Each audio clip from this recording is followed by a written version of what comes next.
What happened on May 17th, 2006? Here we are, 20 years. This is what 20 years feels like.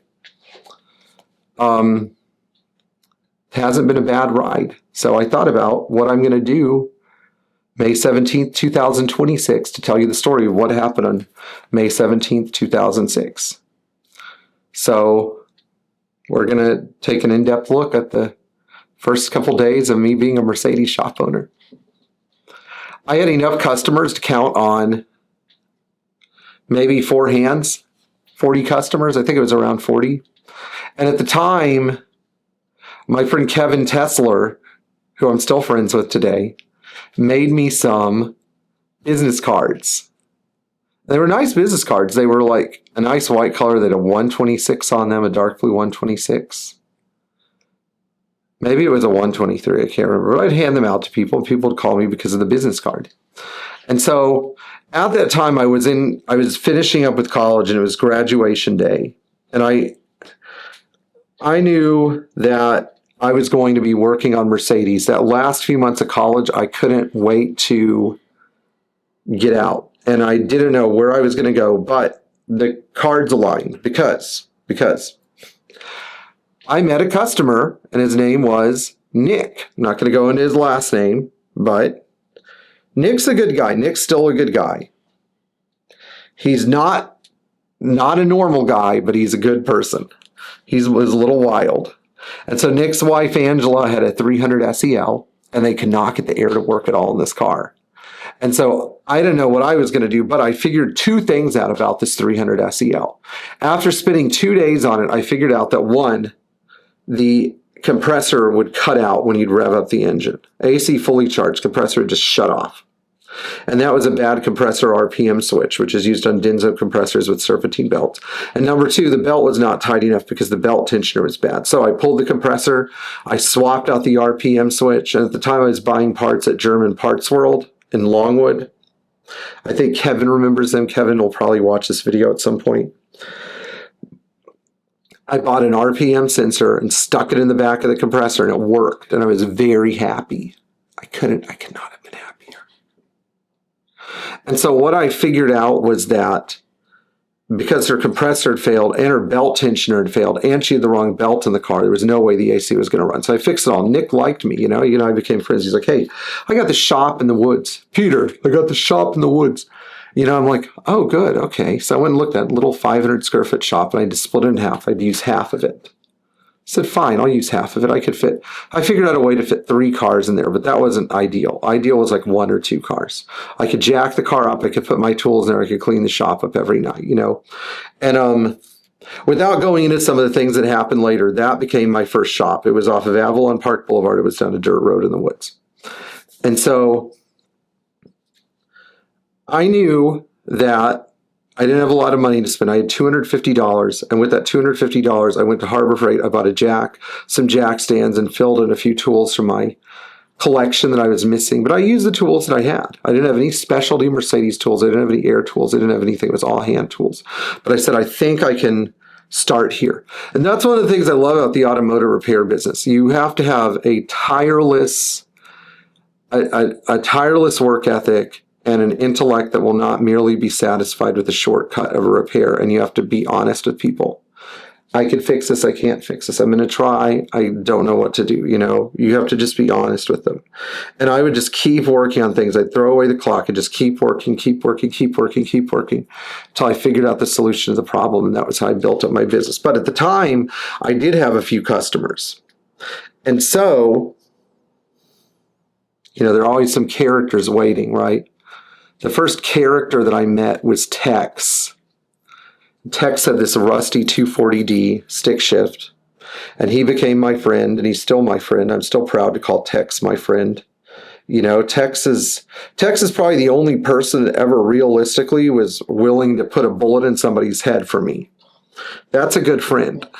But that's how we do things in Texas. When somebody says they're your friend, it means that if somebody screws with you, they're willing to shoot him dead on the spot. And broad daylight, like 2 cowboys in a duel.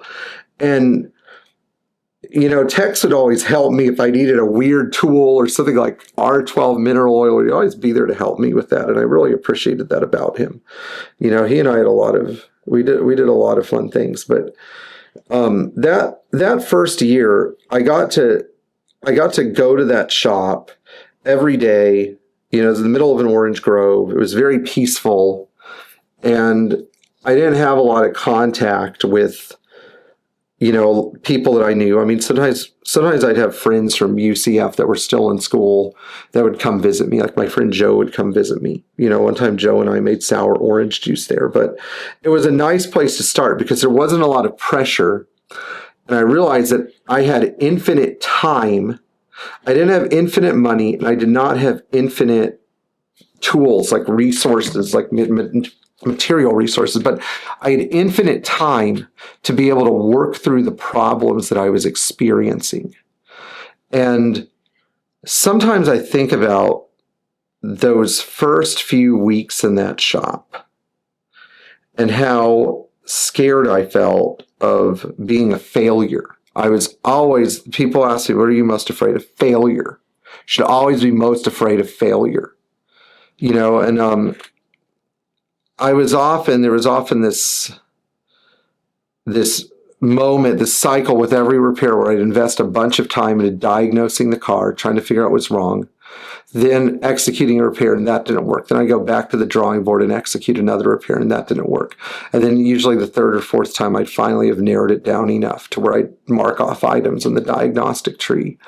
And I would say, this repair has to be it. And oftentimes it would be, because what do they say? The last repair you do is usually the one that fixes the problem, because why would you need to go do another repair after that? And, I had I think the really significant one, and we'll do a story about this later, was how my friend Dr. Rafael Alzamora, rest in peace, Dr. Alzamora, you were a good man, entrusted me with this 300 SEL 4.5 because nobody would work on it.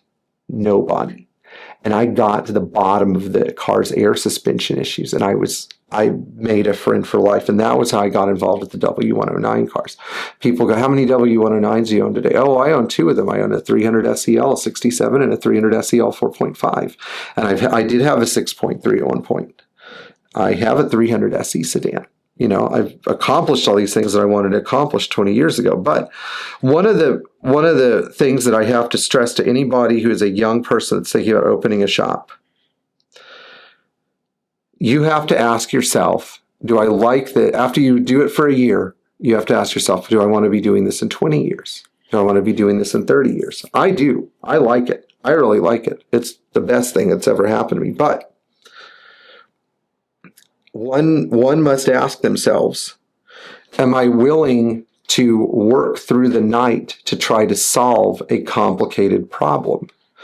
Am I willing to put, more hours into the day than there are hours in the day to solve the problem? Am I willing to work 30 hours straight? That's what I used to do. I used to work sometimes for 30 hours trying to figure out how to get the oil pan out of a 126 turbo diesel, trying to figure out how to get the how to set up the ignition points on a engine with points on it, an M130 engine. Trying to do all these things that nobody was going to show me how to do. Because people didn't like to share knowledge. They still don't like to share knowledge. That's why we have so many people that are scared to go into fields like automotive repair, because people get so lazy and tired and burned out, they don't want to share knowledge. Like, why would anybody want to do this,